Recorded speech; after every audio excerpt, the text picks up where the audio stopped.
नमस्ते। तो राजस्थान कर्मचारी चयन बोर्ड ने एक नई भर्ती निकाली है जमादार ग्रेड 2 के पद के लिए। तो आज हम इसी मौके से जुड़ी हर एक जरूरी बात को समझेंगे बिल्कुल आसान तरीके से। चलिए फिर शुरू करते हैं। तो सबसे पहला सवाल जो दिमाग में आता है, पद कितने हैं? कुल मिलाकर 72 पद हैं। अब ये जानना भी जरूरी है कि ये पद बांटे कैसे गए हैं, ताकि जो भी आवेदन कर रहे हैं वो अपनी दावेदारी सही जगह पर कर सकें। आज हम 5 खास हिस्सों में बात करेंगे। सबसे पहले ये मौका है क्या, फिर कौन कौन इसके लिए एलिजिबल हैं, उसके बाद अप्लाई कैसे करना है वो समझेंगे, फिर देखेंगे कि सिलेक्शन का प्रोसेस क्या है, और आखिर में डेडलाइंस और कुछ ज़रूरी बातें। तो चलिए पहले हिस्से से शुरू करते हैं। ये मौका असल में है क्या? देखिए, जमादार ग्रेड 2 का ये पद राजस्थान के आबकारी विभाग यानी एक्साइज डिपार्टमेंट के अंडर आता है। ये एक फील्ड जॉब है, मतलब इसमें जमीनी स्तर पर काम करना होता है। तो जो कुल 72 पद हैं उन्हें 2 इलाकों में बांटा गया है। 64 पद हैं नॉन शेड्यूल्ड एरिया के लिए और बाकी 8 पद हैं शेड्यूल्ड एरिया के लिए। अब यहाँ एक बहुत इंटरेस्टिंग बात है, जो लोग शेड्यूल्ड एरिया के रहने वाले हैं वो चाहें तो दोनों ही इलाकों के लिए अप्लाई कर सकते हैं, मतलब उनके लिए मौके और भी ज्यादा हैं। चलिए अब आते हैं सबसे जरूरी सवाल पर, क्या आप इसके लिए एलिजिबल हैं? आइए इसकी शर्तों को एक एक करके जांचते हैं। क्योंकि ये एक फील्ड जॉब है तो सबसे पहले बात आती है फिजिकल स्टैंडर्ड्स की।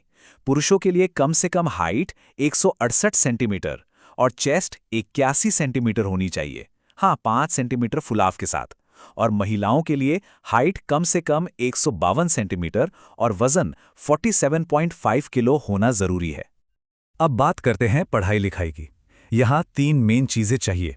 पहली, किसी भी मान्यता प्राप्त बोर्ड से 12वीं पास होना चाहिए। दूसरी, एक कंप्यूटर क्वालिफिकेशन का सर्टिफिकेट होना जरूरी है, जैसे कि RSCIT या इसके जैसा कोई और डिप्लोमा। और तीसरी शर्त है, देवनागरी लिपि वाली हिंदी और राजस्थानी कल्चर की अच्छी जानकारी होनी चाहिए। अच्छा, उम्र की बात करें तो ध्यान दीजिएगा, एज की गिनती 1 जनवरी 2026 के हिसाब से होगी। उस दिन तक कम से कम 18 साल और ज्यादा से ज्यादा 40 साल की उम्र होनी चाहिए। हाँ, लेकिन उम्र में छूट भी है। जो लोग रिजर्व्ड कैटेगरी में आते हैं उनके लिए ऊपरी आयु सीमा में छूट का नियम है। जैसे राजस्थान के मूल निवासी SC, ST, OBC और EWS वर्ग के पुरुषों को 5 साल की छूट मिलेगी। जनरल कैटेगरी की महिलाओं को भी 5 साल और रिजर्व्ड कैटेगरी की महिलाओं को तो 10 साल तक की छूट दी गई है। यहाँ एक बहुत ही ज़रूरी बात है जिस पर ध्यान देना होगा। ये जॉब, जैसा कि हमने कहा, काफ़ी मेहनत वाली और फील्ड की है। इसी वजह से दिव्यांगजन कैटेगरी के लिए इसमें कोई आरक्षण का फ़ायदा नहीं है। ये बात नोटिफिकेशन में साफ साफ लिखी है। ठीक है, तो एलिजिबिलिटी समझ ले। अब देखते हैं कि अप्लाई कैसे करना है। प्रोसेस पूरा ऑनलाइन है, तो हर स्टेप को ध्यान से समझना बहुत ज़रूरी है। तो अप्लाई करने के लिए सबसे पहले राजस्थान के SSO पोर्टल पर लॉगिन करना है। फिर वहां रिक्रूटमेंट पोर्टल को चुनना है। अच्छा, अगर वन टाइम रजिस्ट्रेशन मतलब OTR अभी तक नहीं किया है तो उसे पहले पूरा करना होगा। उसके बाद CET सीनियर सेकेंडरी 2024 का जो एप्लीकेशन नंबर है उसका इस्तेमाल करके फॉर्म भरना है, और आखिर में एक लाइव फोटो खींचकर फॉर्म को सबमिट कर देना है। 1 मिनट, यहाँ एक बहुत ही जरूरी बात है। इसमें पहले से खींची हुई फोटो अपलोड नहीं करनी है। नहीं, फॉर्म भरते समय ही वेबकैम से एक लाइव फोटो लेनी होगी। ये कंपलसरी है, तो ये पक्का कर लें कि अप्लाई करते वक्त एक चलता हुआ वेबकैम हो। अब बात फीस की। इसके लिए वन टाइम रजिस्ट्रेशन फीस लगेगी। जनरल कैटेगरी और क्रीमी लेयर के लिए ये 600 रुपये हैं, और राजस्थान की जो रिजर्व्ड कैटेगरी हैं और दिव्यांगजन हैं उनके लिए ये 400 रुपये हैं। और हाँ, ये फीस बस एक ही बार देनी होती है। तो फॉर्म भर दिया, फीस दे दी, अब आगे क्या? अब आता है सिलेक्शन प्रोसेस का पड़ाव। देखते हैं कि इसके लिए किस किस चीज की तैयारी करनी होगी। तो सवाल यह है कि सिलेक्शन के लिए किन किन स्टेजेस से गुजरना होगा। सबसे पहला स्टेज है रिटन एग्जाम।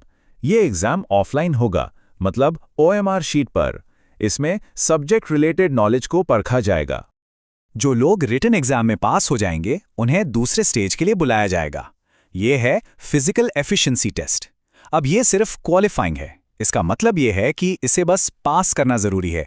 इसके नंबर फाइनल मेरिट लिस्ट में नहीं जुड़ेंगे। तो इस फिजिकल टेस्ट में करना क्या है? पुरुषों को 60 मिनट यानी 1 घंटे में 10 किलोमीटर दौड़ना है, महिलाओं को 35 मिनट में 5 किलोमीटर दौड़ना है और एक्स सर्विसमैन के लिए ये 30 मिनट में 5 किलोमीटर है। चलिए, अब हम आ गए हैं बिल्कुल आखिर में। यहां हम बात करेंगे सबसे जरूरी चीज की, यानी डेडलाइंस की, और साथ में कुछ आखिरी टिप्स भी। ये तारीखें बहुत ध्यान से नोट कर लीजिए। ऑनलाइन एप्लीकेशन शुरू होंगे 17 अक्टूबर 2025 से और बंद हो जाएंगे 15 नवंबर 2025 को। और एग्जाम की जो तारीख बताई गई है वो है 27 दिसंबर 2025। मेरी सलाह है, आखिरी दिन का इंतजार बिल्कुल मत कीजिएगा। आखिर में बात कर लेते हैं सैलरी की। जो लोग सेलेक्ट होंगे उन्हें पे मैट्रिक्स लेवल 5 के हिसाब से सैलरी मिलेगी। हाँ, शुरू के 2 साल जो प्रोबेशन पीरियड होता है उस दौरान एक फिक्स मंथली सैलरी दी जाएगी। तो अब सारी जानकारी सामने है, एलिजिबिलिटी से लेकर सिलेक्शन प्रोसेस तक और तैयारी का पूरा खाका अब साफ है। अब सवाल बस एक ही बचता है, क्या ये अवसर किसी के करियर के लिए अगला सही कदम है?